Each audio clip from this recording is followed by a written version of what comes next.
ذی الحجہ کا مہینہ جب شروع ہو جائے تو رسول اللہ صلی اللہ علیہ وسلم کی کچھ ہدایات ہیں اس کے بارے میں. آپ صلی اللہ علیہ وسلم نے صحیح حدیث میں فرمایا کہ ما من ایام العمل الصالح فیہا احب الی اللہ من هذه الايام، کما قال صلی اللہ علیہ وسلم، کہ ان 10 دنوں میں اللہ کو نیک عمل بہت زیادہ محبوب ہے. تو یہ جو پہلی تاریخ سے لے کے 10 تاریخ تک کے ایام ہیں، ان میں کوئی بھی نیکی کی جائے، روزہ رکھا جائے، تہجد پڑھی جائے، صدقات و خیرات کیے جائیں، یا کوئی بھی نیکی کا بھلائی کا کام کیا جائے تو اس کا ثواب عام دنوں سے زیادہ ملتا ہے. دوسری بات یہ کہ یہ جو ایام ہیں ان کی قرآن مجید میں قسم بھی اٹھائی گئی ہے. والفجر ولیال عشر، قسم ہے فجر کی اور 10 راتوں کی.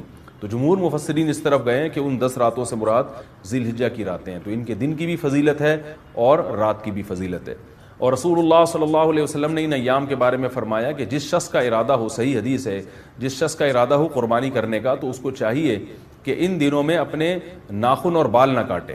تو بہتر ہے، مستحب ہے، کوئی فرض واجب نہیں ہے، لیکن افضل یہ ہے کہ جس نے قربانی کرنی ہو تو وہ پہلی تاریخ سے لے کر جب تک قربانی نہ کر لے وہ اپنے بال اور ناخن نہ کاٹے، افضل ہے یہ. اور ایام تشریق بھی ہیں ان میں، 9 ذی الحجہ سے لے کر 13 ذی الحجہ تک ایام تشریق شروع ہوتے ہیں، جن میں تکبیرات تشریق ہے، جس میں زور زور سے اللہ اکبر لا الہ الا اللہ اللہ اکبر وللہ الحمد یہ پڑھا جاتا ہے. یہ بھی انہی ایام سے منسلک جو ایام ہیں ان کی فضیلت کی بات ہے. اور 9 ذی الحجہ کے روزے کی ایک الگ سے فضیلت ہے، عرفہ کا روزہ جسے کہا جاتا ہے. تو 9 تاریخ کا روزہ وہ آپ صلی اللہ علیہ وسلم نے اس کی بہت ترغیب دی ہے. تو یہ چند احکام تھے جو ان 10 دنوں سے متعلق تھے. اللہ تعالیٰ سے دعا ہے کہ ہمیں ان ایام کی جو فضیلت ہے.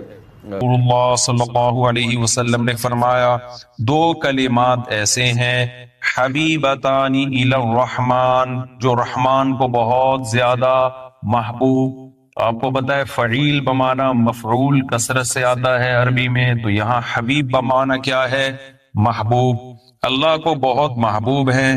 خفیفتان علی اللسان، زبان پر بہت ہلکے ہیں. ثقیلتان فی المیزان، ترازو میں قیامت کے دن بہت بھاری ہے.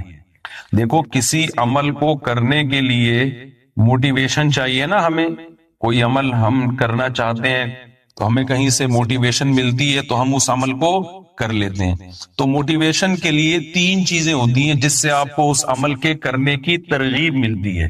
ایک چیز یہ ہوتی ہے کہ کوئی شخص آپ کو آپ کے کہتا ہے کہ یہ عمل کر لو، اس سے تمہارا محبوب خوش ہو جائے گا، تو ایک دم ہمیں حوصلہ ملتا ہے کہ ہم یہ عمل آپ لوگ کر لیں، کوئی چاہے مشکل عمل ہی کیوں نہ ہو. لیکن بھائی جس سے ہمیں محبت ہے، یہ عمل کرنے سے ہمارا محبوب خوش ہو جائے گا، اس سے بڑا حوصلہ ملتا ہے. محبوب کو جو کام محبوب ہو اس کو کرنے کا دل چاہتا ہے یا نہیں چاہتا؟ چاہتا ہے. بعض دفعہ اس سے انسان کو موٹیویشن ملتی ہے، حوصلہ ملتا ہے. بھائی یہ تمہارے محبوب کو اس سے محبت تو نہیں ہے، لیکن اس کے کرنے سے تمہیں فائدے بہت حاصل ہوں گے. آپ کوئی کام کرتے ہیں جس پہ آپ کو پیسے بہت مل رہے ہوں، بڑی مشکل جابس آتی ہیں، لیکن لوگ اس لیے کر لیتے ہیں کہ اس میں تنخواہ بہت زیادہ ہے، پیسے بہت زیادہ ملیں گے، مشکل جابس بھی کر لیتے ہیں لوگ. اس سے بھی انسان کو موٹیویشن ملتی ہے. اور رکاوٹ کیا چیز ہوتی ہے کہ وہ عمل مشکل بہت ہے، تو یہ رکاوٹ بھی اگر دور کر دی جائے تو پھر اس عمل سے کوئی چیز رکاوٹ بنتی ہے؟ یقیناً نہیں بنتی. تو نبی صلی اللہ علیہ وسلم نے فرمایا سبحان اللہ وبحمدہ سبحان اللہ العظیم. یہ 2 عمل ایسے ہیں کہ ہمارا محبوب اللہ ہے. تو یہ 2 کلمات اللہ کو بہت محبوب ہیں.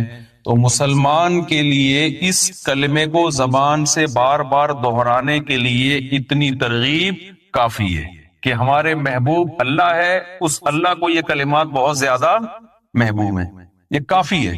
بہت سے علماء اکابر ایسے گزرے ہیں جنہوں نے کسی عمل کو صرف اس لیے کیا کہ نبی صلی اللہ علیہ وسلم کو یہ پسند تھا، حالانکہ اس میں کوئی الگ سے ثواب نہیں تھا. حضرت انس بن مالک رضی اللہ تعالی عنہ، صحیح حدیث، کدو بنا ہوا تھا، کدو کا سالن. انس بن مالک برتن بار بار گھما گھما کے نا اس میں کدو تلاش کر رہے تھے سالن میں. ایسا ہوتا ہے نا آج کل سالن میں جیسے بوٹیاں تلاش کی جاتی ہیں، تو حضرت انس بن مالک کیا تلاش کر رہے تھے؟ کدو. پھر فرمایا کہ مجھے اس سے اس لیے محبت ہے کہ رسول اللہ صلی اللہ علیہ وسلم کو کدو سے، لوکی سے محبت تھی، تو صرف اس لیے وہ لوکی تلاش کر رہے ہیں سالن میں کہ میرے نبی کو، میرے محبوب کو اس سے محبت. تو انسان کو جس سے محبت ہوتی ہے عام طور پر اس کی محبوب چیزوں سے بھی محبت ہو جاتی ہے. تو امام بخاری رحمہ اللہ تعالی یہ کلمہ لے کر آئے حبیبتان الی الرحمن. بھئی یہ سبحان اللہ و بحمدہ دو کلمات ایسے ہیں جو اللہ کو بہت زیادہ محبوب ہیں. تو بس اتنا ہی کافی ہے مسلمان کے لیے کہ ان کلمات کا کثرت سے اپنی زبان سے ورد کیا کرے. میں طلبہ سے ہٹ کر تھوڑا سا عوام سے بھی تھوڑا سا خطاب کر رہا ہوں نا. آپ کو پتا ہے آج لوگ جن چڑیل بھوت بھگانے کے لیے پتہ نہیں کتنے کتنے لاکھ دفعہ وظیفے پڑھ رہے ہوتے ہیں. بچیوں کی شادی نہیں ہو رہی، کسی نے بتا دیا یہ کلمہ پڑھو. روزگار نہیں مل رہا، کسی نے بتا دیا یہ والا کلمہ پڑھو. سر پہ بال نہیں اگ رہے، کسی نے بتایا بھائی یہ وظیفہ پڑھ کے دم کرو. ہے بھائی، لیکن مسلمان کے لیے کسی کلمے کو زبان سے دہرانے کے لیے، کسی کلمے سے محبت کے لیے ان تکلفات کی ضرورت نہیں ہے. اتنا کافی ہے کہ یہ کلمات کس کو محبوب ہیں؟ اللہ. بس اس لیے سے پڑھے ہوں. آج ذکر کرنے والے بہت لوگ ہیں لیکن صرف اس لیے کہ اللہ خوش ہوتا ہے. تو ایسے لوگ مارکیٹ میں کیا چل رہے ہیں؟ شارٹ چل رہے ہیں. اور آپ کو پتا ہے جو چیز مارکیٹ میں شارٹ ہوتی ہے اس کی ویلیو بڑھ جاتی ہے. تو اپنی ویلیو اگر اللہ کی نظر میں بڑھانا چاہتے ہیں تو صبح و شام ذکر صرف اللہ کو خوش کرنے کے لیے کریں کہ اللہ تجھے یہ کلمہ محبوب ہے لہذا میں اپنی زبان سے اس کلمے کا ورد کروں گا. دوسری آپ صلی اللہ علیہ وسلم نے فرمایا خفیفتان علی اللسان. بعض دفعہ آپ کو پتا ہے اس میں مجھے اجر بھی زیادہ ملے گا، اللہ خوش بھی ہوگا، لیکن کام مشکل بہت ہوتا ہے. اللہ کی راہ میں جہاد کرنے کا بہت اجر، اللہ بہت زیادہ خوش بھی ہوتا ہے، لیکن کام آسان کام ہے، بہت مشکل. تو روزہ رکھنا بہت زیادہ اجر، اللہ روزے سے خوش بھی بہت زیادہ ہوتا ہے. الصوم لی وانا اجزی بہ. نبی نے فرمایا، اللہ تعالیٰ فرماتے ہیں روزہ میرے لیے اور اس کا اجر میں خود دوں گا، کسی کے ذمے نہیں لگاؤں گا کہ فرشتوں کو بھائی جا کے اس روزے کا اجر دے دو. اتنا پسند ہے اللہ کو روزہ. لیکن آسان کام آپ لوگ کو تو مجھے لگ رہا ہے بالکل بھی اردو نہیں آتی، لیکن آسان کام نہیں ہے. اس لیے بہت کم لوگ روزہ رکھتے ہیں. بھائی ثواب بہت زیادہ ہے، اللہ خوش بھی بہت ہوتا ہے، لیکن صبح کا پراٹھا بھی چھوڑنا پڑے گا، دوپہر کی چائے بھی چھوڑنی پڑے گی، شام کے سموسے بھی چھوڑنے پڑیں گے. بہت ساری ٹینشن ہے، ثواب بھی بہت، اللہ بھی خوش، لیکن آسان کام. It is not easy for us to do this. کچھ یاد کیے ہوئے ہم نے بھی پرانے اسٹرکچر، اب دس میں کچھ بھی لگایا جا سکتا ہے. It is too difficult for us to perform roza. تو اس لیے نبی صلی اللہ علیہ وسلم نے فرمایا بھائی اجر بھی بہت زیادہ.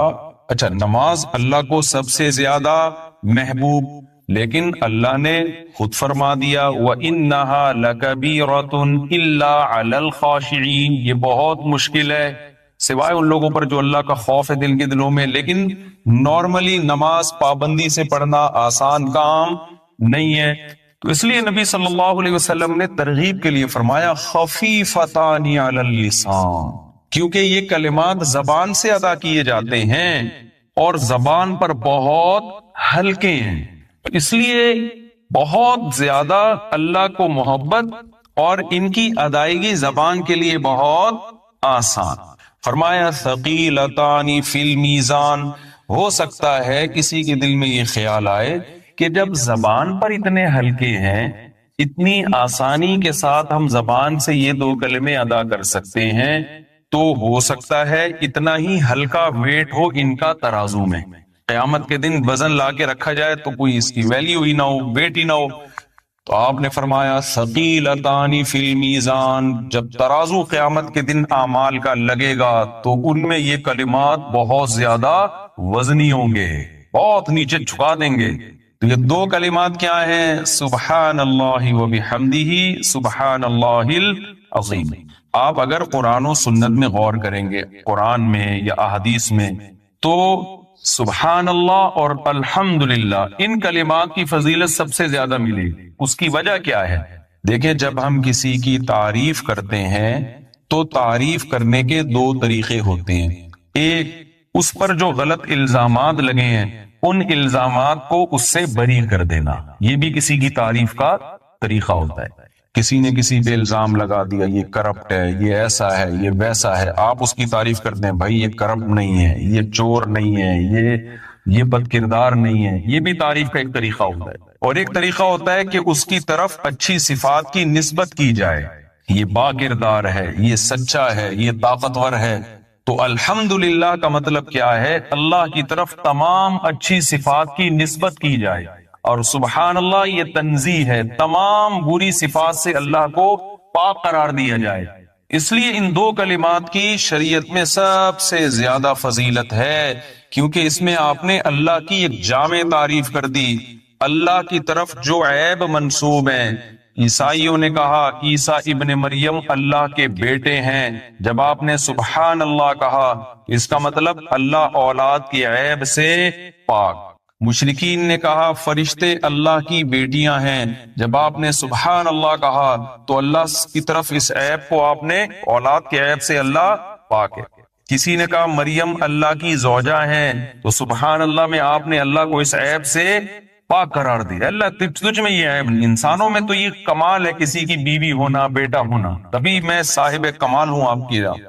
اس لحاظ سے ایسا کمال ہے کہ کمال ہو گیا ہمارا. اور تو میرے پاس، میں تو قیامت کے دن ایک ہی عمل پیش کروں گا، ایک ہی عمل ہے میرے پاس. ہے اللہ 18 بچے ہیں اور 4 گھر ہیں.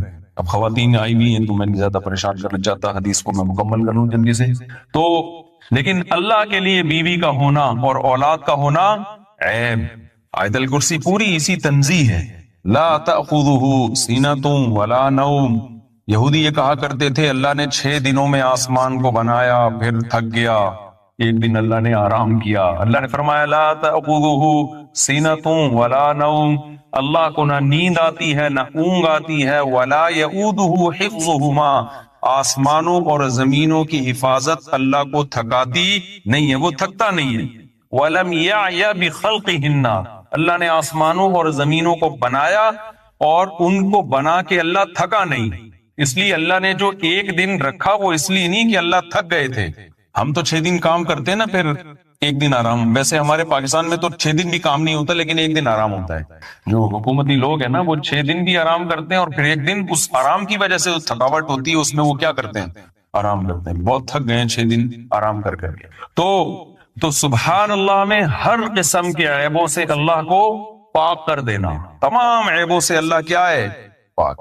لیس کمثلہ شیء. اس جیسا کوئی بھی نہیں. جس کو اصطلاح میں کہتے ہیں تنزیہ، منزہ ہے وہ ہر عیب سے. اور الحمدللہ کسی کی تعریف کامل نہیں ہوتی صرف اس کی طرف عیبوں کو دور کرنے سے. تمام تعریفیں کس کے لیے ہے؟ آپ طالب علم میں آپ کو پتا الحمدللہ میں کتنے قول ہیں الف لام میں جنس کا ہے. جن سے حمد، ہر فرد حمد، خاص واسطے جب ترجمہ کرتے ہیں نا طلبہ بالکل لفظی ترجمہ، تو الحمدللہ کا ترجمہ کیا کرتے ہیں؟ جن سے حمد، ہر فرد حمد، خاص واسطے ثابت ہے اللہ کے. ٹھیک ہے، کیا مطلب؟ حمد کی جو جنس ہے وہ بھی اللہ کے لیے، اور تعریف کے جتنے افراد ہیں الف لام اگر استغراق کا ہو، یعنی دنیا میں کسی کی کسی بھی وجہ سے تعریف اگر ہوتی ہے تو وہ تمام وجوہات اللہ میں علی وجہ الکمال پائی جاتی. اگر ہم کہتے ہیں فلاں کی تعریف کرتے ہیں فلاں جمال ہے، خوبصورتی ہے، تو سب سے زیادہ جمال کس میں ہے؟ اللہ میں. اتنا جمال کہ موسیٰ علیہ السلام نے اللہ کا براہ راست کلام سنا. بھائی میں زیادہ لمبی تو نہیں، میں نے تفصیل شروع کر دی گئی. ایسا نہ ہو آپ کا پروگرام کا کوئی سیٹ اپ ہی ہوئے تو ممبر پہ کب اٹھا دے تو پولیس بلوانی پڑتی اٹھانے کے.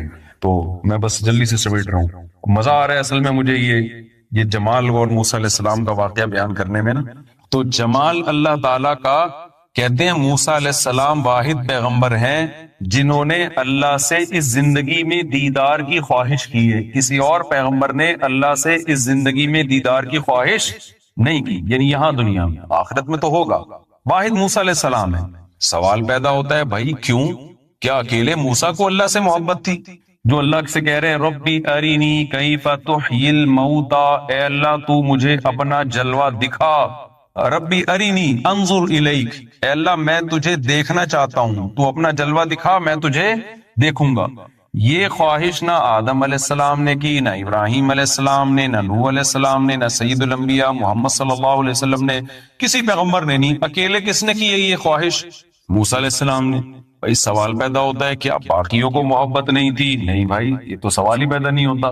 موسیٰ علیہ السلام نے اس لیے اللہ سے اللہ کے دیدار کی خواہش ظاہر کی ہے کہ موسیٰ علیہ السلام اللہ سے براہ راست ہم کلام ہوا کرتے تھے، اللہ کا کلام براہ راست سنا کرتے تھے، بیچ میں فرشتے کا واسطہ نہیں تھا۔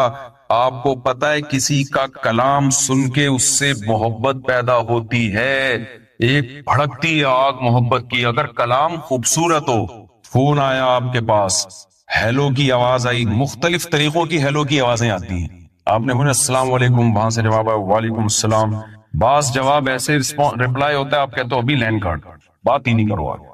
بعض دفعہ ایسی آواز آتی ہے وعلیکم السلام کی، انسان کہتا ہے بس اب فون کو رکھنا ہی نہیں۔ انسان کی فطرت ہے وہ اچھی آواز کی طرف مائل ہوتا ہے، اور جس کی آواز میں خوبصورتی ہو اس کے دیدار کی طرف بھی مائل ہوتا ہے، پھر وہ آواز سے محبت بڑھتی ہے، عشق بڑھتا ہے۔ تو موسیٰ علیہ السلام نے جب براہ راست اللہ کا کلام سنا نا، اس کی چاشنی اتنی زیادہ محسوس کی، اس کی لذت اتنی زیادہ محسوس کی کہ بےتاب ہو گئے کہ میں اللہ تیرا دیدار کیے بغیر اب چین سے نہیں بیٹھ سکتا۔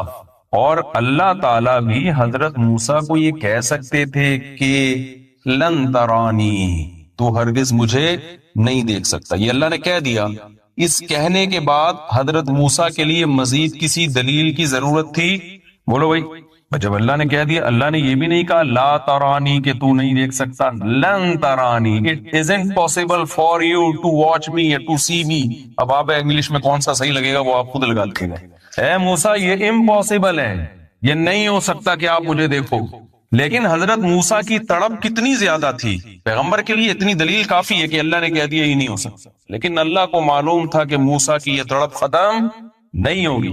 وَلَكِنِ انظُرْ إِلَى الْجَبَلِ، اللہ نے عمل کر کے دکھایا کہ اس پہاڑ پر اپنی تھوڑی سی تجلی ڈالوں گا، فَإِنِ اسْتَقَرَّ مَكَانَهُ، اگر یہ ٹک گیا اپنی جگہ پہاڑ، فَسَوْفَ تَرَانِي، تم میں بھی ہو سکتا ہے آپ بھی دیکھ لو۔ لیکن وہ پہاڑ پر ذرا سی تجلی ہوئی ہے اور پہاڑ ریزہ ریزہ۔ تو کیوں؟ اس لیے کہ اللہ کا جمال، جب اللہ کے کلام میں اتنی لذت تھی تو حضرت موسیٰ نے سوچا اس اللہ کا جمال کیسا ہو۔ تو تعریف کی ایک چیز جمال ہے، ہم کہتے ہیں نا فلاں بڑا ہینڈسم، فلاں بڑا خوبصورت، فلاں میں جمال، تو جمال اللہ کا سب سے زیادہ۔ حمد کا ایک فرد جمال، حمد کا ایک فرد ہے طاقت اور قوت۔ کمزور کہنا کسی کو یہ تعریف ہے یا طاقتور کہنا؟ کہتے ہیں فلاں اتنا اچھا آدمی ہے کہ چلا ہی نہیں جاتا اس سے، کبھی سنا آپ نے؟ پاور اور طاقت کا ہونا۔ تو اللہ فرماتے ہیں اللہ الذی خلق السماوات والارض ومن خلق السبع سماوات ومن الارض مثلہن، اللہ نے 7 آسمان بنائے اور زمینیں، لتعلموا ان اللہ علی کل شیء قدیر، تاکہ تمہیں پتہ چل جائے کہ وہ جو چاہتا ہے کر سکتا ہے۔ کچھ نہیں تھا اس نے اتنے بڑے آسمان اور زمینوں کو پیدا کر دیا۔ کنجوس ہونا تعریف کی چیز ہے یا سخی اور جواد ہونا ہے؟ بھائی یہودیوں نے اللہ کے بارے میں کہہ دیا تھا کہ ید اللہ، سارے یہودیوں نے نہیں کہا تھا، چند نے کہا تھا۔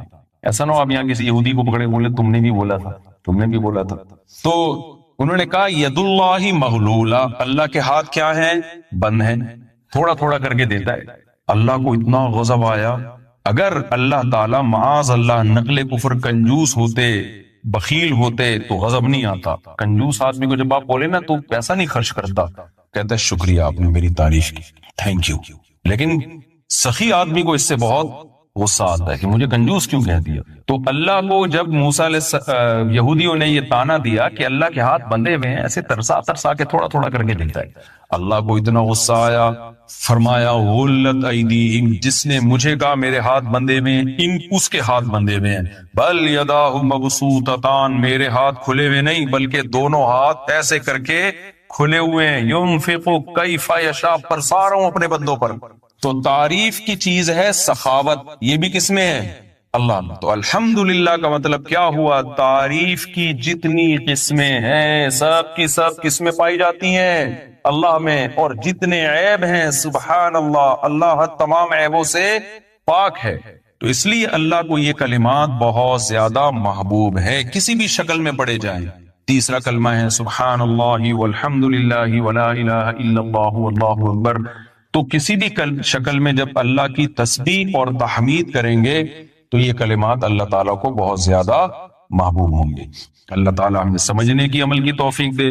اور جن طلبہ کا جو بیچ ماشاءاللہ فارغ ہوا ہے، ان کی آج درس حدیث بھی مکمل ہو گیا، اور الحمدللہ ایک نصاب چلا آ رہا ہے صدیوں سے. اچھا، میں تھوڑا سا اس نصاب کا تعارف کروا دوں جو عام لوگ سن رہے ہوتے ہیں کہ یہ میں جب مدرسے میں نہیں پڑھتا تھا تو میرا خیال یہ تھا کہ یہ پتہ نہیں علماء جو ہوتے ہیں یہ صرف فضائل اعمال پڑھ کے عالم بنتے ہیں یا بہشتی زیور پڑھ کے عالم بنتے ہیں یا کیا ہوتا ہے، مجھے نہیں پتا تھا. جب میں آیا ہوں تو مجھے پتا چلا بھائی یہ تو بڑا جاندار شاندار نصاب ہے.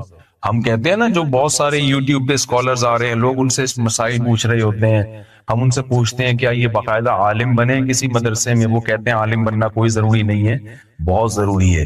کیوں؟ علماء کو جو پڑھایا جاتا ہے، تھوڑا سا میں تعارف کروا دوں کہ علماء جو بننے کے لیے نصاب ہے نا، چند چیزیں ایسی ہیں جو بہت ضروری. سب سے پہلے آپ کو بتائیں کہ ہمارا پورا اسلام وہ عربی میں ہے، وہ انگلش یا اردو میں نہیں ہے. قرآن، حدیث، پھر آگے جو صحابہ کے اقوال ملتے ہیں اس کی تشریح میں، ائمہ کے اقوال، وہ سب عربی زبان میں. تو اس لیے ہمارے دینی مدرسوں میں سب سے پہلے عربی سکھائی جاتی ہے، عربی گرامر میں عبور حاصل کیا جاتا ہے. اس عربی کے سیکھے بغیر آپ مذہبی اسکالر نہیں بنتے. آج بڑے بڑے مشہور یوٹیوبر جو جن کے بہت فین فالوئنگ ہے، بڑے اسکالر مشہور ہیں، عالم نہیں ہیں اور ان کو عربی زبان بھی نہیں آتی. تو جب آپ کو عربی نہیں آتی، آپ نبی کی بات کو نبی کی زبان میں نہیں سمجھ سکتے، تو اس میں ترجمے میں غلطیاں کر کے کوئی آپ کو گمراہ کر سکتا ہے. وہ گمراہ ہوتے ہیں. ضلوا واضلوا، بخاری کی حدیث ہے نا، اللہ علماء کو اٹھا لے گا تو لوگ ایسے لوگوں کو رہبر بنائیں گے جن کے پاس علم نہیں ہوگا، وہ خود بھی گمراہ ہوں گے نبی کی حدیث کے مطابق اور لوگوں کو بھی گمراہ کریں گے. دوسری چیز جو ہمارے دینی مدارس میں سکھائی جاتی ہے، یہ درس نظامی ہے، یہ کیا ہے یہ میں بتا رہا ہوں آپ. دوسرا جو اس کا حصہ ہے وہ ہے عربی ادب. یعنی عربی زبان کے دو پارٹ ہوتے ہیں، ایک عربی گرامر ہے، ایک عربی ادب ہے. تو عربی ادب میں مہارت حاصل کرائی جاتی ہے تاکہ قرآن کو پراپر وے میں، جب تک عربی ادب نہیں آئے گا تو آپ کیسے سمجھیں گے؟ اس میں اس دور کی شاعری بھی پڑھائی جاتی ہے اور جو عربی ادب کی قدیم کتابیں. تیسری چیز جو ہمارے دینی مدارس میں پڑھائی جاتی ہے قرآن کے بعد ہے حدیث.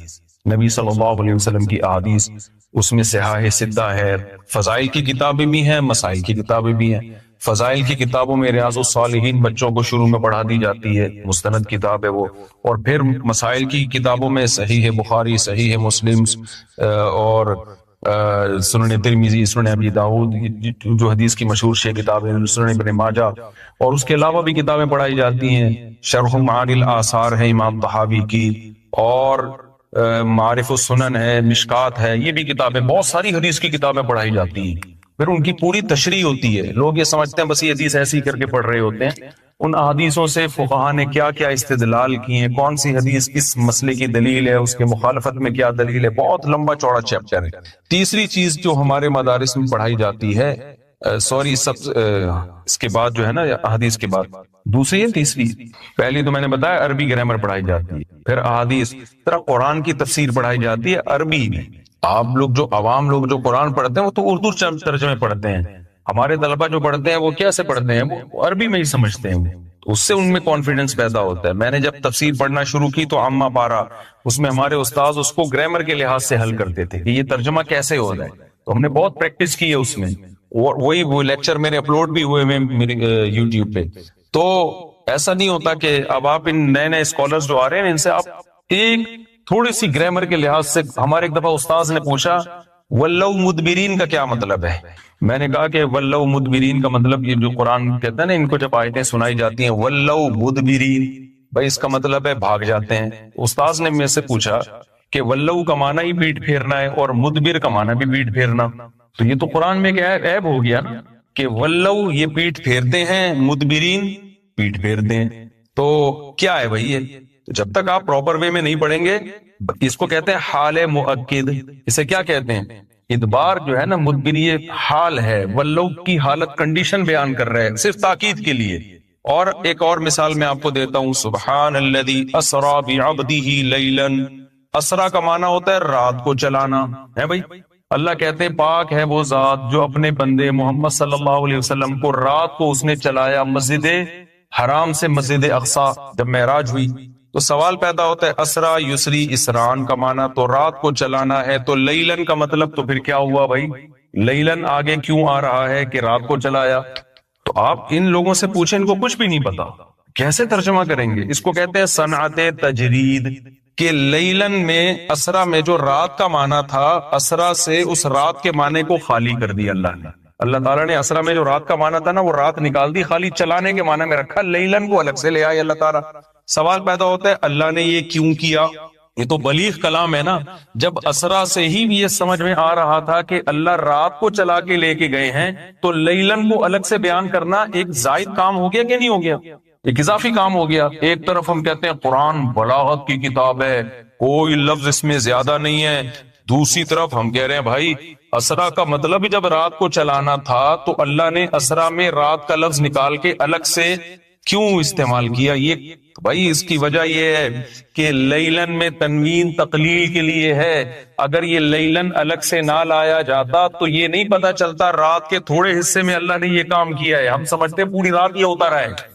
بہت مشکل ہے بات سمجھانا.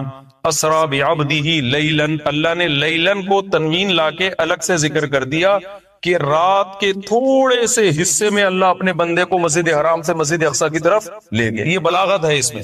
تو یہ ساری چیزیں ہمارے طلبہ پراپر وے میں قرآن پڑھتے ہیں، اور آج جو اسکالرز آ رہے ہیں ان کو ان میں سے کسی ایک نقطے کا بھی علم نہیں ہوتا.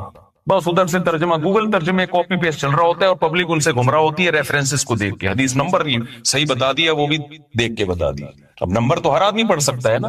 اس لیے دین ہمیشہ کس سے سیکھا جائے گا؟ علماء سے سیکھا جائے گا. العلماء ورثۃ الانبیاء. تو تیسری چیز قرآن کی تفسیر پراپر وے میں پڑھی جاتی ہے. چوتھی چیز جو ہمارے ہاں پڑھی جاتی ہے مدارس میں وہ ہے اصول فقہ. مسائل کا علم جو ہے نا کہ قرآن اور حدیث سے کچھ اصول ہے جس سے ہمیں پتہ چلتا ہے ان اصولوں کو سامنے رکھ کر قرآن سے اور حدیث سے مسائل نکالے جائیں گے.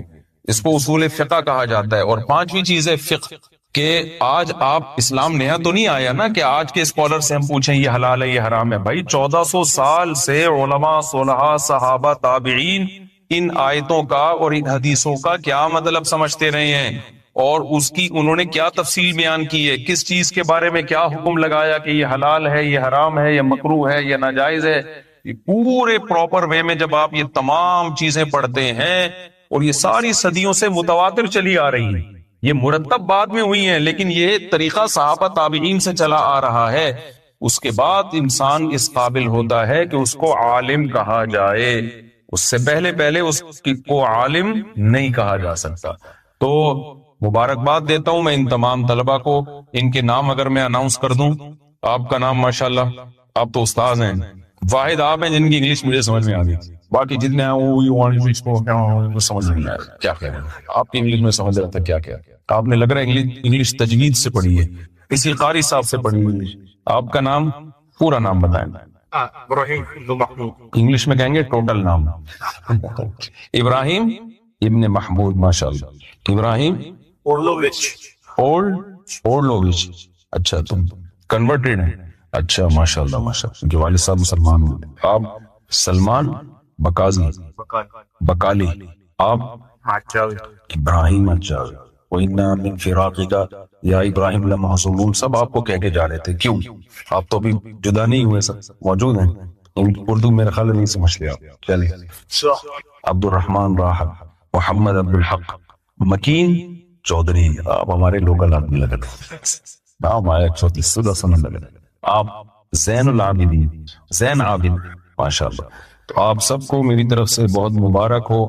آج اللہ تعالیٰ نے آپ کو عالم بنایا، اللہ تعالیٰ نے انبیاء کے ورثہ کی فہرست میں آپ کو شامل کیا، اور آپ کے جتنے بھی استاذ ہیں اساتذہ ہیں، دل سے دعا ہے کہ آپ لوگ اپنے اساتذہ کے لیے، ٹیچروں کے لیے صدقہ جاریہ بنیں. یہ بہت بڑی سعادت کی بات ہے. اور ہمیں یہاں اتنا بڑا خوبصورت مدرسہ دیکھ کے بہت خوشی محسوس ہو رہی ہے. رہائشی طلبہ ہیں یہاں پہ، 100 سے زیادہ طلبہ ہیں یہاں پہ. تو حدیث پڑھ رہے ہیں، قرآن پڑھ رہے ہیں. بہت خوشی کی بات ہے. جن لوگوں نے بھی یہ مدرسہ بنایا، جو یہاں کی انتظامیہ ہے، ان کا بھی میں شکریہ ادا کرتا ہوں کہ مجھے انہوں نے یہ سعادت بخشی اللہ تعالیٰ خوشیاں دے، برکتیں دے۔ اور آپ سب سے دیکھو، جو علماء یہاں فارغ ہوئے ہیں، ہم نے اپنے بڑوں سے ایک بات سیکھی ہے کہ نبی صلی اللہ علیہ وسلم نے فرمایا کہ نحن معاشر الانبیاء لا نورث درہما ولا دینارا، کہ انبیاء کی وراثت درہم اور دینار دولت نہیں ہوتی، انبیاء کی وراثت علم ہوتی ہے۔ تو اگر آپ انبیاء کے وارث بننا چاہتے ہیں تو ساری زندگی علم کو آپ توجہ دیں، اور اللہ سے ایک دعا بہت کثرت سے مانگا کریں۔ میں جب بھی دعا مانگتا ہوں تو مجھے نہیں یاد کہ میں نے کبھی اس دعا کا ناغہ کیا ہو، کیونکہ ہمارے بڑوں کی بہت نصیحت تھی کہ اے اللہ اخلاص کے ساتھ، عافیت کے ساتھ، قوت اور ہمت کے ساتھ ہم سے دین کی بہت زیادہ خدمت کرے، اخلاص بھی ہو، عافیت بھی ہو، کوئی فتنوں میں نہ پڑے، اور قوت بھی ہو اور ہمت بھی ہو، تو دین کی بہت زیادہ اے اللہ ہم سے خدمت لے، کیونکہ عالم سے اگر اللہ دین کی خدمت نہ لے، بہتر ہے کہ وہ تاجر بن جاتا، پھر وہ دولت کما لیتا، یہ پھر ضائع جائے گا علم۔ تو اللہ سے خوب یہ دعا مانگنی چاہیے کہ اے اللہ اخلاص، عافیت، قوت اور ہمت کے ساتھ ہم سے دین کی بہت زیادہ خدمت لے۔ تو میں نے دیکھا ہے جو طلباء، جو علماء اس دعا کا معمول بناتے ہیں، اللہ ان سے دین کی واقعی بہت زیادہ خدمت لیتا ہے۔ اور عالم کے لیے سب سے بڑی خوش قسمتی یہ ہے کہ اس سے دین کا کام لے لے اللہ تعالیٰ، بے شک اس کی 4 شادیاں نہ ہوں، ٹھیک ہے نا، 4 تو بہت لوگوں نے کی ہیں، اصل کام کیا ہے؟ دین کی اللہ بہت زیادہ خدمت لے لے، یہ نہیں ہے تو پھر فائدہ نہیں ہے۔ ہمارے کتنے علماء بیچارے مدارس سے فارغ ہوئے، دین کی خدمت نہیں ان سے اللہ لے رہا، بڑے قابل تھے حالانکہ۔ اس دعا کا بہت زیادہ آپ سب جو خاص طور پہ فارغ ہوئے ہیں، زندگی بھر اس کا معمول، جب حرم جائیں، بیت اللہ میں جائیں، حج یا عمرے پہ، وہاں دعائیں بہت زیادہ قبول ہوتی ہیں۔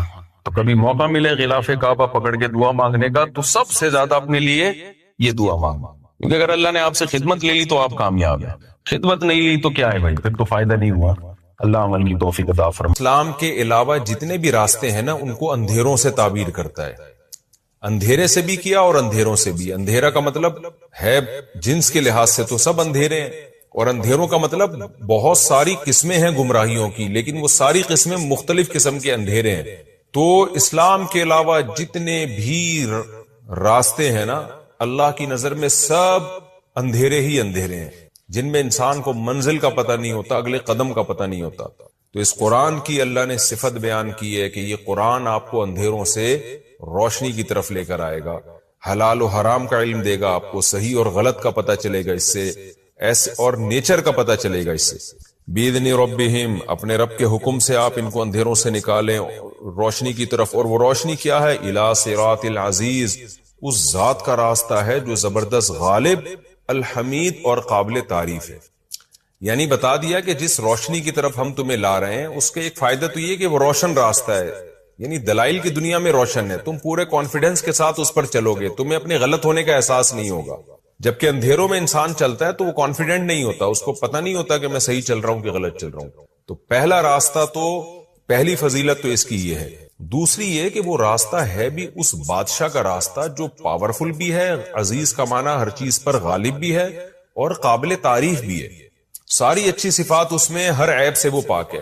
تو اب آپ سوچیں کہ ایسی ذات کا راستہ، یعنی اس کا بتایا ہوا راستہ کتنا زبردست راستہ ہوگا، جب آپ اس پہ چلیں گے تو وہ عزیز اور غالب بادشاہ آپ کو کتنا نوازے گا اس راستے پہ۔ تو یہ دوسرا فائدہ ہے اس راستے پہ چلنے کا۔ اس کے علاوہ جو راستے ہیں وہ جن لوگوں نے متعین کیے ہیں وہ غیر مسلم ہیں، وہ فطرت کے خلاف آپ کو چلائیں گے، نہ وہ عزیز ہیں نہ وہ حمید ہیں۔ اللہ الذی، وہ عزیز اور حمید ذات کون ہے؟ وہ اللہ ہے، الذی لہ ما فی السماوات و ما فی الارض، وہ اللہ وہ ذات ہے جس کے لیے آسمانوں میں جو کچھ ہے اور زمین میں جو کچھ ہے وہ سب اسی کا ہے، یعنی کامل بادشاہ ہے۔ وَوَيْلٌ لِّلْكَافِرِينَ مِنْ عَذَابٍ شَدِيدٍ، اور جو کافر لوگ ہیں جو اس اللہ کے راستے کو راستہ نہیں مانتے، ان کے لیے بہت سخت عذاب ہے، تباہی ہے، بربادی ہے۔ کس چیز سے؟ سخت عذاب سے۔ ان کافروں کا جرم کیا ہے جی؟ اللہ فرماتے ہیں الذین یستحبون الحیات الدنیا علی الآخرہ، یہ وہ لوگ ہیں جو دنیاوی زندگی کو آخرت پر ترجیح دیتے ہیں۔ آپ کو جتنے بھی دنیا میں غیر مسلم نظر آئیں گے، تمام غیر مسلموں میں، چاہے ان کا کسی بھی مذہب سے تعلق ہو، یہ جرم سب میں کامن نظر آئے گا کہ ایک دنیا تو فنا ہونے والی ہے، جس کے ہم دیکھ رہے ہیں کہ 60-70 سال سے زیادہ زندگی نہیں ہوتی، اور جب انسان سوچنا شروع کرتا ہے تو آدھی زندگی تو ویسے ہی گزر چکی ہوتی ہے، تو اس زندگی کو مسافر خانہ نہیں سمجھتے، اس کو سب کچھ بنا کے رکھ لیا ہے، اسی ترقی کو ترقی سمجھ بیٹھے ہیں. کتنا بڑا جرم ہے. فرمایا الذین یستحبون الحیات الدنیا علی الآخرہ، ان کا جرم یہ تھا کہ یہ دنیاوی زندگی کو آخرت پر ترجیح دیتے ہیں. وَيَصُدُّونَ عَن سَبِيلِ اللَّهِ، اور پھر اللہ کے راستے سے لوگوں کو روکتے بھی ہیں. جو دنیا کو مسافر خانہ سمجھتا ہے، آخرت کو اصل سمجھتا ہے، تو یہ اس کو غلط سمجھتے ہیں، اس کو اس راستے سے روکتے ہیں. کیسے روکتے ہیں؟ وَيَبْغُونَهَا عِوَجًا، اللہ کا جو صحیح راستہ ہے، جو روشن راستہ ہے، اس میں عیب تلاش کرتے ہیں. خود گمراہیوں میں ڈوبے ہوئے ہیں، پتہ ہی نہیں صحیح اور غلط کی ڈیفینیشن ہی نہیں پتہ ہے، ایکسپلین ہی نہیں کر سکتے صحیح کیا ہے غلط کیا ہے. آج تک آپ جتنے بھی لبرل لوگ ہیں نا، ان سے پوچھیں کہ صحیح کی ڈیفینیشن کیا ہے، غلط کی ڈیفینیشن کیا ہے، قیامت آ جائے گی یہ ڈیفائن نہیں کر سکتے. جب صحیح اور غلط کو ایکسپلین ہی نہیں کر سکتے تو پھر چلیں گے کیسے اس پر؟ تبھی تو آپ دیکھیں نا کیسے الٹے الٹے قوانین بن رہے ہیں ان ملکوں میں. تو اللہ فرماتے ہیں جبکہ جو سیدھا راستہ ہے اس میں عیب تلاش کرتے ہیں. جیسے نبی صلی اللہ علیہ وسلم پر کے بارے میں آج غیر مسلم اعتراض کرتے ہیں کہ کم عمر سے نکاح کیوں کیا، اور جو جہاد کے بارے میں، اور حالانکہ وہ اعتراض بنتے نہیں ہیں، لیکن تلاش کر کر کے نا اپنا اتنا بڑا عیب کہ صحیح اور غلط کا راستہ، شراب کو حلال کر دیا، زنا کو حلال کر دیا، والدین کو اولڈ ہاؤس میں جمع کرانے کو حلال کر دیا، خود اتنی بڑی بڑی مسٹیک کر کے بیٹھے ہوئے ہیں، لیکن اسلام کا جو سچا راستہ ہے اس میں عیب تلاش کرتے ہیں. اولئک فی ضلال بعید، اللہ فرماتے ہیں یہ لوگ بہت دور کی گمراہی میں پڑے ہوئے ہیں، یعنی حق سے بہت دور ہیں یہ لوگ. وما ارسلنا من رسول الا بلسان قومه ليبين لهم، رہا مسئلہ یہ کہ محمد صلی اللہ علیہ وسلم فرشتہ بن کے نازل کیوں نہیں ہوئے، بشر بن کے کیوں نازل ہوئے؟ ہم کیسے ایک پیغمبر پر ایمان لے آئیں جو عربی بول رہا ہے؟ آج بھی بہت سے غیر مسلم یہ اعتراض کرتے ہیں کہ قرآن عربی میں کیوں آیا. بھئی یہ کیا بات ہے؟ تو سوال یہ ہے کہ کسی بھی زبان میں آتا تو پھر آپ یہ اعتراض کرتے کہ اس زبان میں کیوں آیا؟ تو کوئی نہ کوئی زبان تو اللہ نے دینی تھی نا. تو اللہ اولین مخاطب پیغمبر کی جو قوم ہوتی ہے اس قوم کی زبان دے کے بھیجتے ہیں، تاکہ جو پہلی دفعہ جن سے خطاب ہو رہا ہے وہ تو سمجھے نا بات کو پورے طریقے سے، پھر ان کے ذریعے سے پوری دنیا سمجھے گی. اس لیے اللہ نے فرمایا وما ارسلنا من رسول، ہم نے کوئی پیغمبر نہیں بھیجا الا بلسان قومہ، مگر اس قوم کی زبان دے کر، لیبین لہم، تاکہ وہ اپنی بات کو صحیح طرح سے ایکسپلین کر دیں. فیضل اللہ من یشاء، اللہ کی طرف سے یہ حجت تمام ہو جاتی ہے. قوم یہ نہیں کہہ سکتی کہ ہمیں پیغمبر کی زبان ہی سمجھ میں نہیں آ رہی. پھر اس کے بعد اللہ جس کو چاہتے ہیں گمراہ کر دیتے ہیں، اور جس کو چاہتے ہیں یہدی من یشاء، ہدایت دے دیتے ہیں. تو جس کے دل میں انابت ہوتی ہے اس کو ہدایت دے دیتے ہیں، جس کے دل میں گمراہی ہوتی ہے اس کو گمراہ کر دیتے ہیں. وَهُوَ الْعَزِيزُ، وہ زبردست غالب ہے، جو چاہتا ہے کرتا ہے، الحکیم، اور حکمت والا ہے. یعنی اپنے اختیارات کا ایسا استعمال نہیں کرتا جو حکمت سے خالی ہوں، کہ خام خواہ میں جس کو ہدایت دینی تھی اس کو گمراہی دے دی، جس کو گمراہ کرنا تھا اس کو ہدایت دے دی. ایسا نہیں کرتا وہ، بلکہ حکمت سے چلتا ہے. آگے اللہ تعالیٰ فرماتے ہیں وَلَقَدْ أَرْسَلْنَا مُوسَى بِآيَاتِنَا، ہم نے موسیٰ کو بھی اپنی نشانیاں دے کر بھیجا. جیسے ہم نے یہ قرآن نازل کیا اور اللہ نے قرآن کی صفت بیان کی، لِتُخْرِجَ النَّاسَ مِنَ الظُّلُمَاتِ إِلَى النُّورِ، تاکہ اے نبی آپ لوگوں کو گمراہیوں سے روشنی کی طرف لائیں. تو ہم نے موسیٰ کو بھی یہی کام دے کے بھیجا تھا، تمام پیغمبر یہی کام لے کر آئے. ہم نے موسیٰ کو بھی اپنی نشانیاں دے کے بھیجا اور ان سے کیا کہا کہ آپ اپنی قوم کو اندھیروں سے روشنی کی طرف نکالیں. وَذَكِّرْهُمْ بِأَيَّامِ اللَّهِ، اب اندھیروں سے روشنی کی طرف لانے کے لیے ان کو اللہ کے ایام کی خبر دیں آپ، یعنی پچھلی امتوں کے ساتھ کیا واقعات ہوئے وہ واقعات بھی ان کو سنائیں، تاکہ یہ گمراہی کے اندھیروں سے ہدایت کی روشنی کی طرف آئیں. ان فی ذلک لآیات لکل صبار شکور، بے شک اس میں بڑی بڑی نشانیاں ہیں ہر اس شخص کے لیے جو صبر کرتا ہے اور شکر کرتا ہے. کس میں نشانیاں ہیں؟ موسیٰ علیہ السلام کے واقعات میں اور پیغمبروں کے واقعات میں اور قرآن میں، ان سب باتوں میں نشانیاں ہیں صبر کرنے والوں کے لیے. کیا مطلب صبر کرنے والوں کے لیے؟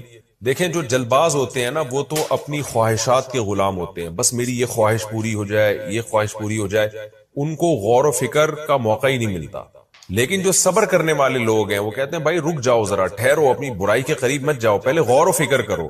تو وہ جب غور و فکر کرتے ہیں تو ان کو نشانیاں نظر آتی ہیں، ان کو سیدھا راستہ نظر آتا ہے. تو یہ صبر کرنے والوں کے لیے اور شکر کرنے والوں کے لیے. کیا مطلب؟ اللہ کی نعمتیں استعمال کر رہے ہیں تو وہ پھر غور بھی کرتے ہیں ان نعمتوں میں، پھر وہ اللہ کی کتابوں میں بھی غور کرتے ہیں، کیونکہ ان میں شکر کا جذبہ ہے کہ ہم دیکھیں تو صحیح یہ نعمتیں ہمیں کھلا کون رہا ہے، تو اس کا بھی تو کوئی حکم ہوگا نا۔ تو جو بے صبرے ہوتے ہیں، ناشکرے ہوتے ہیں، وہ بس کھانے پینے کو اور اپنی خواہشات ہی کو فوکس کرتے ہیں، ان کو اللہ کی کتابوں میں نشانیاں نظر نہیں آتی۔ وَإِذْ قَالَ مُوسَىٰ لِقَوْمِهِ، اب چونکہ اللہ نے شکر کا تذکرہ کیا نا، تو اللہ ہمیں بھی ترغیب دے رہے کہ شکر ادا کرنا سیکھو، کیونکہ شکر سے نعمتیں بڑھتی ہیں۔ تو موسیٰ علیہ السلام کا بھی اللہ نے تذکرہ کیا کہ موسیٰ نے بھی اپنی قوم کو یہی سمجھایا تھا۔ وَإِذْ قَالَ مُوسَىٰ لِقَوْمِهِ، اس وقت کو یاد کرو جب موسیٰ نے اپنی قوم سے کہا اذکروا نعمت اللہ علیکم، اللہ کی اس نعمت کو یاد کرو جو اللہ نے تم پر کی ہے۔ وہ نعمت کیا تھی؟ اذ انجاکم من آل فرعون، جب تمہیں آل فرعون سے اللہ نے نجات دی۔ یسومونکم سوء العذاب، وہ تمہیں سخت عذاب چکھایا کرتا تھا۔ وَيُذَبِّحُونَ أَبْنَاءَكُمْ، تمہارے بیٹوں کو ذبح کر دیا کرتا تھا۔ وَيَسْتَحْيُونَ نِسَاءَكُمْ، تمہاری عورتوں کو زندہ رکھتا تھا۔ یا تو دونوں کو قتل کر دیتا نا، عورت کو زندہ رکھنا تاکہ اس سے پھر کسی قوم کی عورتوں کو کوئی ظالم لوگ غلام بنائیں، لونڈیاں بنائیں اور ان کو اپنے خواہشات میں استعمال کریں، تو اس قوم کے لیے یہ بڑی ذلت ہوتی ہے۔ تو اس قوم کی خواہش ہوتی ہے اگر ہمیں قتل کیا جا رہا ہے تو پھر ہماری عورتوں کو لونڈیاں نہ بنایا جائے۔ تو لیکن یہ بڑی ذلت کی بات ہوتی ہے کہ مردوں کو قتل کر دیں اور ان کی عورتوں پہ قبضہ کر لیں۔ تو اللہ فرماتے ہیں یہ بڑی ذلت تھی۔ وَفِي ذَلِكُمْ بَلَاءٌ مِّن رَبِّكُمْ عَظِيمٌ، تمہارے رب کی طرف سے یہ بہت بڑی آزمائش تھی تمہارے اوپر۔ تو ہر آزمائش کی نسبت چونکہ اللہ کی طرف کی جاتی ہے، اگرچہ کام یہ فرعون کر رہا تھا لیکن اللہ نے بھی تو ہونے دیا نا۔ یہ اللہ چاہتے فرعون کا زبردستی روک دیتے اسی وقت، اس لیے نسبت اللہ کی طرف کہ کام تو فرعون نے کیا مگر یہ آزمائش اللہ کی طرف سے بنی اسرائیل کے لیے آزمائش بن گئی۔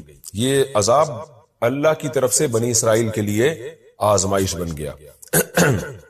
تو موسیٰ علیہ السلام نے کیا فرمایا کہ اللہ نے تمہیں اس آزمائش سے بچایا تو تم اس کا شکر ادا کرو۔ تو شکر ادا کریں گے تو پھر اللہ کی نعمتوں میں غور کا موقع ملے گا اور اللہ کی کتابوں میں غور کا موقع ملے گا۔ مختصر رکوع تھا یہ، ہمارا رکوع کمپلیٹ ہو گیا اور اس میں چند علمی نکات بھی میں آپ کے سامنے پیش کر دیتا ہوں۔ پہلی بات تو یہ کہ اللہ نے سورت کو شروع کیا کہ ظلمات سے نور کی طرف قرآن آپ کو نکالے گا۔ حقیقت یہی ہے کہ آپ اگر قرآن چھوڑ دیتے ہیں، خدا کی قسم آپ کے پاس سیدھا راستہ متعین کرنے کے لیے کوئی لا نہیں ہے، کوئی قانون نہیں ہے، کوئی قوم نہیں ہے جس کے پاس سیدھا راستہ ہو جو آپ کو بتائے صحیح کیا ہے غلط کیا ہے۔ تو انسان بھٹکتا رہے گا۔ یہ کتنی بڑی حقیقت قرآن نے بیان کی۔ اور دوسری بات یہ، اس میں اللہ نے دنیا کی محبت کی برائی کو بیان کیا ہے۔ یستحبون الحیات الدنیا علی الآخرہ، اللہ کی نظر میں یہ بہت بڑا عیب ہے کہ آپ ہمیشہ رہنے والی زندگی پر اس تھوڑی سی زندگی کو ترجیح دیتے ہیں۔ آج ہمارے جو نام نہاد لبرل لوگ ہیں نا، ان کی نظر میں جنت جہنم کی کوئی ویلیو نہیں ہے۔ وہ اسی ترقی کو حرف آخر سمجھتے ہیں، دنیا کی ترقی کو۔ تبھی ان کی نظر میں غریب ہونا ایک بہت بڑی گالی ہے، ایک بہت بڑا عیب ہے۔ تو جبکہ اسلام میں غریب ہونا کوئی عیب نہیں ہے، ہاں اپنی سستی اور حماقتوں کی وجہ سے کوئی ہو تو ایک الگ بات ہے، ورنہ اللہ کی طرف سے غربت بھی کوئی عیب نہیں ہے، بیماریاں بھی کوئی عیب نہیں ہے۔ تو یہ ہمیں اپنے کانسیپٹ کو درست کرنا پڑے گا، کیونکہ دنیا میں غلبہ انہی لوگوں کا ہے جو اسلام کو نہیں مانتے۔ تو انہی کے نظریات سے ہمارا نوجوان طبقہ خاص طور پر متاثر ہو رہا ہے۔ تو ہم دنیا کے مقابلے میں ترجیح آخرت کو دیں گے۔ یہ دنیا مسافر خانہ ہے، اس کو مسافر خانہ ہی سمجھیں گے۔ اور ایک علمی نقطے کی بات کیا پتہ چلی کہ جو غیر مسلم لوگ ہیں یا اسلام دشمن لوگ ہیں، وہ اسلام میں کجی تلاش کرتے رہیں گے، اپنے بڑے بڑے عیبوں کو چھوڑ کر اسلام کی چھوٹی چھوٹی چیزیں ان کو بہت بڑی بڑی نظر آئیں گی۔ وَيَبْغُونَهَا عِوَجًا میں اللہ نے یہ بیان کیا۔ اور ایک اہم بات اللہ نے یہ بیان کی کہ ہم نے جس پیغمبر کو بھیجا اس قوم کی زبان دے کے بھیجا۔ تو علماء پیغمبروں کے وارث ہوتے ہیں، تو جس قوم میں عالم محنت کر رہے ہیں ان کو اس قوم کی زبان میں مہارت حاصل کرنی چاہیے۔ ہمارے یہاں کیا ہو رہا ہوتا ہے کہ بعض دفعہ عوام کی زبان ہی واعظ کو پتہ نہیں ہوتی، اتنی گاڑی زبان استعمال ہو رہی ہوتی ہے اردو یا عربی کی کہ وہ پبلک کی سمجھ سے بالاتر ہے۔ تو اس لیے واعظین کی ذمہ داری ہے کہ جب وہ جس قسم کے طبقے سے بات کر رہے ہیں تو اس طبقے کی زبان اور اس کے لب و لہجے میں بات کریں۔ ہوتا ہی ہے نا کہ علماء چونکہ کتابیں بڑی اعلیٰ پڑھتے ہیں، عربی سیکھتے ہیں، تو ان کی اصطلاحات اور ٹرمز پھر وہی استعمال کرنا شروع کر دیتے ہیں جو عوام سے کی فہم سے بالاتر ہوتی ہے۔ آپ نے اکثر ڈاکٹروں کے انٹرویو دیکھے ہوں گے یوٹیوب پر۔ ڈاکٹر سے کوئی میڈیکل سائنس کی بات اگر آپ پوچھ لینا تو ڈاکٹر جس طرح سے ایکسپلین کرتے ہیں وہ ڈاکٹر ہی کو سمجھ میں آ رہا ہوتا ہے, پبلک کو سمجھ میں نہیں آ رہا تو یہ کیا کہہ رہے ہیں, وہ فوراً اپنی میڈیکل سائنس کی ٹرم یوز کرنا شروع کر دیتے ہیں. تو میں کبھی کسی ڈاکٹر سے انٹرویو لیتا ہوں تو ان کو بتاتا ہوں کہ آپ نے اپنی میڈیکل سائنس کی جو ٹرمز ہیں ان کو ایک طرف رکھیں, آپ نے دیسی اسٹائل میں بالکل دیسی زبان میں عوام کے لیول پہ آ کے سمجھانا ہے. تو یہی علماء کی بھی ذمہ داری ہے. اس آیت سے پتہ چلتا ہے کہ عوامی زبان سیکھیں. اسی آیت سے بڑے بڑے علماء نے اس دور میں استدلال کیا ہے کہ اب عالم کے لیے ایسی زبان سیکھنا جو دنیا میں سب سے زیادہ بولی جا رہی ہے, وہ بھی اسی آیت سے اس کی بھی فضیلت ثابت ہوتی ہے. اگر آپ بڑی سطح پہ کام کرنا چاہتے ہیں تو آپ کو بڑی زبان سیکھنی پڑے گی. مثال کے طور پر آپ بین الاقوامی سطح پہ بڑا کام کرنا چاہتے ہیں تو آپ کو انگلش میں مہارت پیدا کرنی پڑے گی. آپ بر صغیر میں بڑا کام کرنا چاہتے ہیں تو آپ کو اردو میں مہارت پیدا کرنی پڑے گی. آپ عرب کنٹریز میں کام کرنا چاہتے ہیں تو عربی میں مہارت پیدا کرنی پڑے گی. ہمارے یہاں طلبہ جو گاؤں دیہاتوں سے آتے ہیں, اردو پشتو بولنے والے, سندھی بولنے والے, پنجابی بولنے والے, میں ان سے کہتا ہوں کہ آپ کو اگر اس خطے میں کام کرنا ہے تو اردو میں آپ کو مہارت پیدا کرنی ہے, کیونکہ ظاہر ہے سندھی ایک محدود علاقے میں بولی جا رہی ہے, پشتو بھی کافی بڑی زبان ہے لیکن ایک محدود علاقے میں بولی جا رہی ہے, اور پنجابی ایک محدود علاقے میں, بلوچی. اردو ایک ایسی زبان ہے جو بنگلہ دیش میں بھی بہت بڑے خطے میں سمجھی جا رہی ہے, برما میں بھی بہت بڑے علاقے میں سمجھی جا رہی ہے, ہندوستان میں 99% سمجھی جا رہی ہے, اور پاکستان میں 100% سمجھی جا رہی ہے, الا ماشاءاللہ. تو ہمیشہ ایک عالم کو, وائس کو بڑی سے بڑی زبان کی طرف آنا چاہیے تاکہ اس کا پیغام زیادہ سے زیادہ لوگوں تک پہنچ سکے. یہ بھی ہمیں اس آیت سے پتہ چلتا ہے. اور اس آیت میں ان فی ذلک لآیات لکل صبار شکور, صبر اور شکر کی بھی فضیلت کے دو ہی چیزیں ہیں. مصیبتوں پہ صبر کرنا ہے, نعمتوں پہ شکر کرنا ہے. دو ہی حالتیں ہوتی ہیں نا انسان کی, یا تو مصیبت میں ہوگا یا خوشیوں میں ہوگا. تو جو مصیبت میں صبر اور خوشیوں میں شکر کرتے ہیں وہی اللہ کی بنائی ہوئی چیزوں سے معرفت حاصل کرتے ہیں, اور جن میں یہ دو چیزیں نہیں ہیں وہ خواہشات کے غلام بنتے ہیں اور مصیبتوں میں جو ہے نا خودکشیوں کے پلان بناتے ہیں اور اللہ کی نافرمانی میں اور زیادہ جری ہونا شروع ہو جاتے ہیں. تو اسی صبر اور شکر کے لیے اللہ تعالیٰ نے بنی اسرائیل کا واقعہ بیان کیا کہ اللہ نے بنی اسرائیل پر مصیبتیں بھی ڈالی جس پہ انہوں نے صبر کیا, اور پھر موسیٰ علیہ السلام کے ذریعے فرعون سے نجات بھی دی جس پر اللہ نے ان سے شکر کا مطالبہ بھی کیا. تو یہ رکوع ہمارا کمپلیٹ ہو گیا. اب ہم اگلے رکوع کی طرف چلتے ہیں.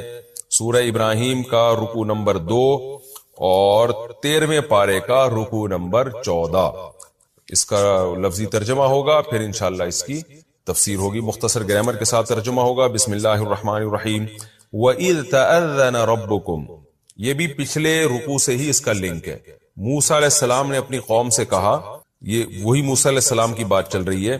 وَإِذْ تَأَذَّنَ رَبُّكُمْ, موسیٰ علیہ السلام نے کیا کہا کہ اس وقت کو یاد کرو جب تمہارے رب نے تمہارے سامنے یہ اعلان کیا تھا. تأذنا اذنا ایک ہی مطلب ہے, تقریباً ایک ہی مفہوم ہے کہ تمہارے رب نے یہ اناؤنسمنٹ کی تھی موسیٰ کے ذریعے. کیا اناؤنسمنٹ تھی؟ لئن شکرتم, اگر تم شکر کرو گے, لأزیدنکم, میں تم میں اور اضافہ کروں گا. تم میں کا مطلب تمہاری نعمتوں میں اور اضافہ کروں گا. وَلَئِن كَفَرْتُمْ, اور اگر تم نے ناشکری کی, إِنَّ عَذَابِي لَشَدِيدٌ, تو میرا عذاب بہت سخت ہے.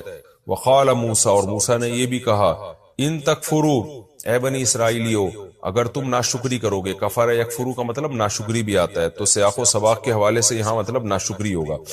ان تکفروا انتم, اگر تم نے ناشکری کی تم نے, ومن فی الارض, اور جو لوگ زمین میں رہتے ہیں جمیعاً سب کے سب نے بھی ناشکری کر لی, فإن اللہ لغنی حمید, تو بے شک اللہ تعالیٰ بے پرواہ ہے, قابل تعریف ہے. کیا مطلب؟ اللہ کو تمہاری کوئی پرواہ نہیں ہے, تمہاری ناشکری سے اللہ کا کوئی نقصان نہیں ہوگا. غنی کا معنی اور مستغنی کا معنی ہوتا ہے جو بے پرواہ ہو, اس کو آپ کی ضرورت نہ ہو. تو ساری دنیا بھی اللہ کی ناشکری بن جائے, نعمتوں کا انکار کر دے, تو اللہ کا کوئی نقصان نہیں ہے کیونکہ وہ قابل تعریف بھی ہے اور غنی بھی ہے. أَلَمْ يَأْتِكُمْ نَبَأُ الَّذِينَ مِن قَبْلِكُمْ, موسیٰ علیہ السلام نے اپنی قوم سے یہ بھی کہا کہ کیا تمہارے پاس ان لوگوں کی خبر نہیں آئی جو تم سے پہلے گزر چکے ہیں. قوم نوح وعاد وثمود, یعنی نوح علیہ السلام کی قوم اور قوم عاد اور قوم سمود. والذین من بعدہم, اور وہ قومیں جو ان کے بعد آئی. لا يعلمهم الا اللہ، جن کو پورے طور پر اللہ ہی جانتا ہے، جاءتهم رسلهم بالبینات، ان کے پیغمبر ان کے پاس واضح دلائل لے کر آئے تھے، فردوا ایدیہم، تو ان قوموں نے رد کر دیے، لوٹا دیے اپنے ہاتھ، فی افواہہم، ان پیغمبروں کے منہوں پر، یعنی ان کے منہوں کو بند کرنے کی کوشش کی، ان کے منہ پہ ہاتھ رکھ دیے تاکہ ان کی دعوت ہم نہ سنیں۔ وقالوا، اور کہنے لگے، انا کفرنا، ہم انکار کرتے ہیں، بما، اس دعوت کا، ارسلتم بہ، جس دعوت کو دے کر تم بھیجے گئے ہو، ہم نہیں مانتے اس دعوت کو۔ ایسا پیغمبروں نے، ایسا امتیوں نے انکار کیا۔ وَإِنَّا، اور بے شک ہم، لفی شکن، ہم شک میں ہے، مما، اس چیز سے، مما اصل میں منما تھا، تدعوننا الیہ، تدعونا، آپ بلاتے ہیں، نا ہمیں، الیہ، جس چیز کی طرف، مریب، تردد میں ڈالنے والا شک، ہم ایسے شک میں ہیں جس نے ہمیں شک میں ڈال دیا ہے، تو ہم ایسے اس طرح کے شک میں، آپ کی اس دعوت کے بارے میں ایسے شک میں ہیں جس دعوت کی طرف آپ ہمیں بلا رہے ہو۔